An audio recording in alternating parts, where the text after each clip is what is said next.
Chapter 5 class 11 chemistry thermodynamics. Topic का नाम है बच्चों लैटिस एंथैल्पी। इस रिकॉर्डिंग में हम दो तीन चीजें बड़ी इंपॉर्टेंट करेंगे, ध्यान से सुनना। टाइम हमारे पास सिर्फ 15 मिनट है, 15 मिनट की रिकॉर्डिंग है ये, ध्यान से सुनना सब। लैटिस एंथैल्पी, लैटिस एंथैल्पी क्या होती है बेटा, बोर्ड की तरफ ध्यान। लैटिस एंथैल्पी वर्ड हमने पिछले चैप्टर में ही पढ़ा है, केमिकल बॉन्डिंग में पढ़ा है ना। Lattice enthalpy is the amount of energy required to break an ionic bond. जैसे सोडियम क्लोराइड में यार ये आयनिक होते हैं, ये अपना इलेक्ट्रॉन लूज करता है, गेन करता है। आप कितनी एनर्जी दे दो कि ये टूट जाए, अलग अलग हो जाए, सोडियम अलग हो जाए और क्लोरीन अलग हो जाए, उसे लैटिस एंथैल्पी कहते हैं। आयनिक बॉन्ड को ब्रेक करने के लिए जो एनर्जी चाहिए that is called lattice enthalpy. तो NaCl को तोड़ने के लिए जो एनर्जी चाहिए, एंथैल्पी चाहिए, वो चाहिए 788 किलो जूल पर मोल। हर एक मोल NaCl को ब्रेक करने के लिए 788 किलो जूल चाहिए। तो एक मेथड होता है, उसे कहते हैं Born Haber cycle. This is an indirect method to find the lattice enthalpy of an ionic compound. किसी भी आयनिक कंपाउंड का लैटिस एंथैल्पी निकालने का इनडायरेक्ट मेथड है। तो ये एक तरीका है, आप देख लेना। ये स्टेप है, स्टेप बाय स्टेप कैसे हुआ है, मैकेनिज्म है एक तरह से समझो कि जैसे NaCl को अगर हमें बनाना हो तो कैसे शुरुआत होगी। तो पहला स्टेप होता है बेटा स्टेप 1 कि सोडियम सॉलिड है, उसको आप हीट करो, वो अपनी गैसियस स्टेट में पहुंच जाए। तो आपने कितनी एनर्जी दी, सॉलिड टू गैस, यानी सब्लिमेशन होता है ना, एंथैल्पी ऑफ सब्लिमेशन, आपने इतनी एनर्जी दी 108.4। फिर अब उस गैस को भी हीट करो, सोडियम को, कि कितना हीट करो कि वो अपना इलेक्ट्रॉन लूज कर दे, तो उसको आयनाइजेशन एंथैल्पी कहते हैं IH। तो आपने इतनी एनर्जी और दे दी उसको इलेक्ट्रॉन लूज करके Na+ बनाने में। हमने सोडियम को Na+ बना लिया, पहले सोडियम को गैसियस स्टेट में ले गए, फिर गैस से किस में ले गए, आयनिक में ले गए। अब आ जाते हैं क्लोरीन पर। क्लोरीन अपने मॉलिक्यूल फॉर्म में पाया जाता है Cl2 के फॉर्म में। कितनी एनर्जी दे दो कि टूट जाए, Cl है दोनों अलग अलग, इसके बॉन्ड को ब्रेक करने को बॉन्ड एंथैल्पी कहते हैं ना। तो दोनों Cl को ब्रेक करेंगे तो दो अलग अलग Cl हो जाएंगे। वो यहाँ पे जो 2 था उसको ये नीचे ले आए हैं, तो हाफ Cl2 हो गया है। तो ये बॉन्ड ब्रेक करने में एंथैल्पी चाहिए, बॉन्ड एंथैल्पी 121 लगी इसमें। फिर ये अपने क्लोरीन सिंगल स्टेट में आ गया, क्लोरीन तो गैस में ही होता है। अब उसको, अब जो सोडियम ने इलेक्ट्रॉन रिलीज किया था वही क्लोरीन गेन कर लेगा, तो वो Cl- बना लेगा।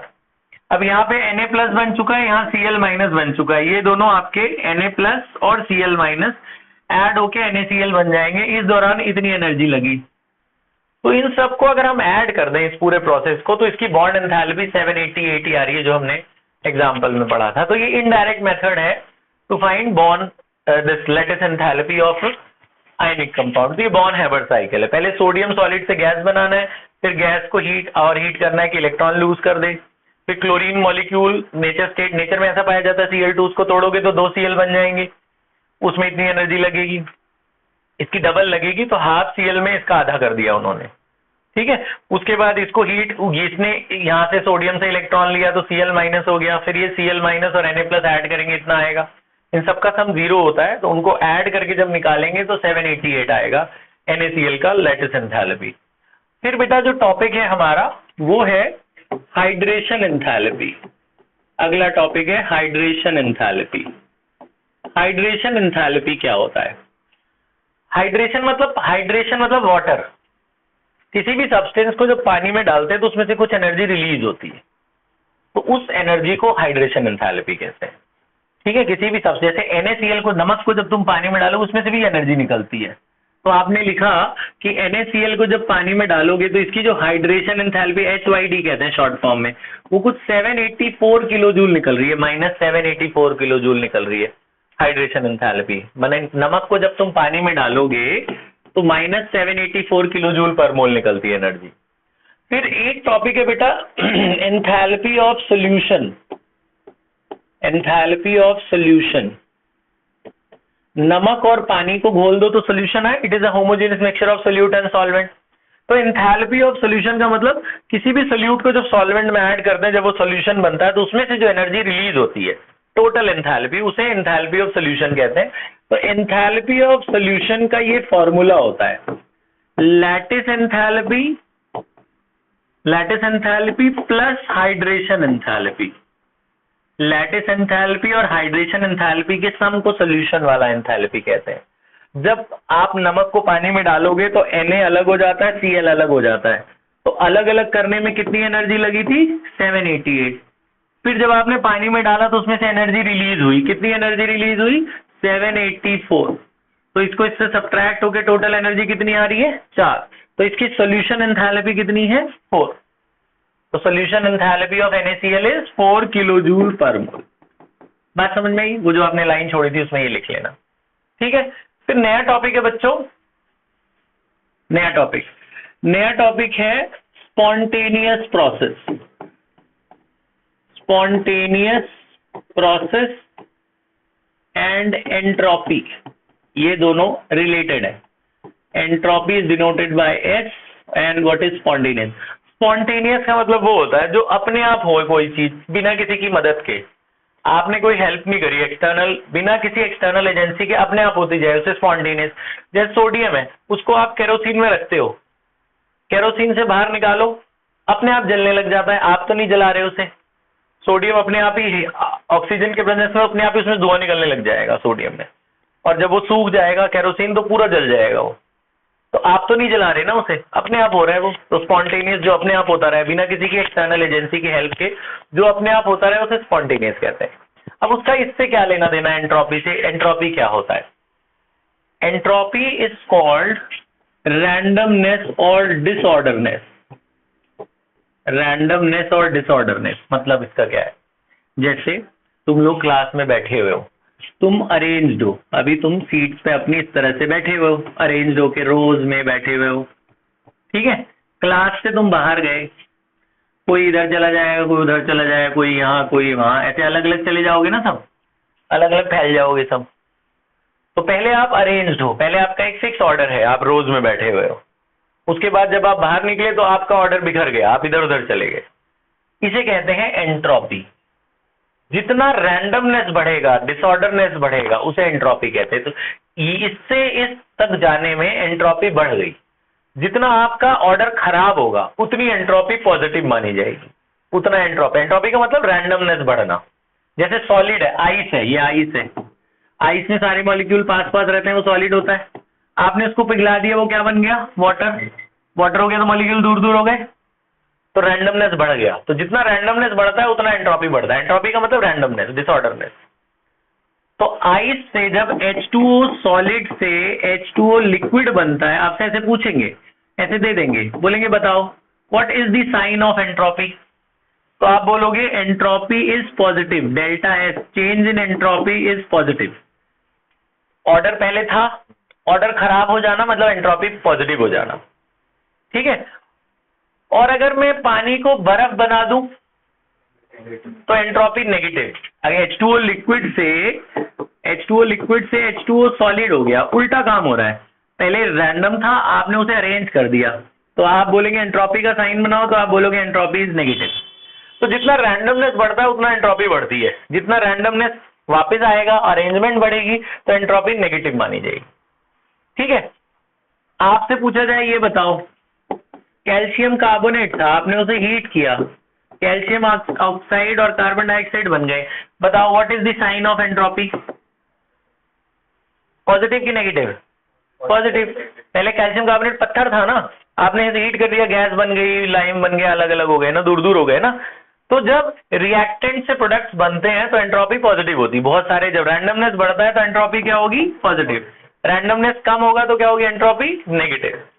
बात समझ आई? ठीक है, एंट्रोपी पॉजिटिव नेगेटिव। अच्छा, एंट्रोपी का पहला formula, change in entropy. Entropy का पहला फॉर्मूला होता है बेटा delta H minus delta H by T. H one enthalpy, enthalpy upon temperature को एंट्रोपी कहते हैं, या हीट अपॉन टेम्परेचर को भी एंट्रोपी कहते हैं। एंट्रोपी का first formula enthalpy upon temperature और हीट अपॉन टेम्परेचर।